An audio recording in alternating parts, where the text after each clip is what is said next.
tanang makakapigil sa Kim Pao Universe sa pagpapakita ng all-out love. Dahil this time, nagpalipad sila ng eroplano na may birthday greetings para kina Kim Chiu at Paolo Abellino. Isang level up na sorpresa mula sa Kim Pao Universe organization na may dalang mensaheng one team, one dream, let's fly high together. Talagang pinagtagpo ang langit at ang mga panay para sa espesyal na pagbati. Literal na soaring with love ang suporta sa inyo. Grabe!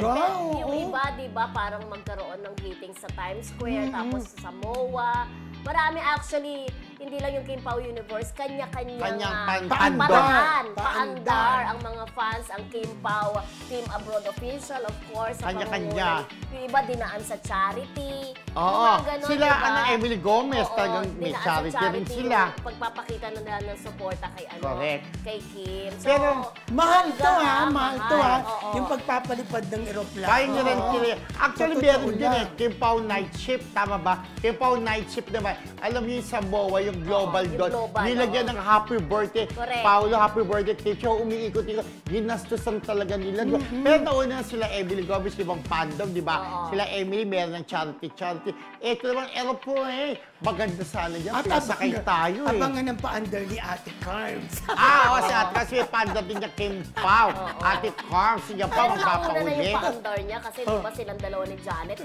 Mahal din naman ang magpa-black screen. Ay, oo. Yung black screening, Kim Pao United, si Ate Carmen at si Janet. Fandom, dalawa lang sila, di ba? Okay. So, fans, dalawa. Kanya-kanya ang pagmamahal talaga. Kung ano man ang paraan, nagpaandar ng eroplano, nagpa-charity man, o nagpa-billboard man, talagang yan, sobrang na-appreciate talaga nung dalawa. True. Ganun sila kamahal. Kaya ako naniniwala ako na talagang isa sa pinakamalakas na love team talaga ang Kim Pao. Totoo. Napaka-active ng kanilang fandom. Grabe, di ba? Diba? Kung tuloy-tuloy yung payuda ng Kim Pao, ang kanilang mga panirin, tuloy-tuloy, di ba? At lahat talaga sila, kanya-kanyang panda kung paano nila papakita ang pagmamahal nila sa Kim Pao.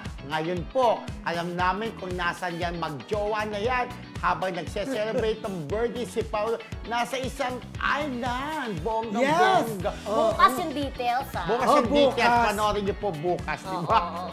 Naku, sikat na sikat yung ano na yun. Yung lugar na yun. Sa totoo lang. Magkasama pala sila. Doon sila nag-celebrate ng birthday ni Paolo, Yes. Actually, parehong birthday nila magkasunod. Baka naman isa, para makapit. Mamaya i-discuss. Ay, bukas. Isang na lang, celebration. Yes. Parang gano'n na nangyari, di ba? So, bukas po ang tabayanan yung ating kwento dyan.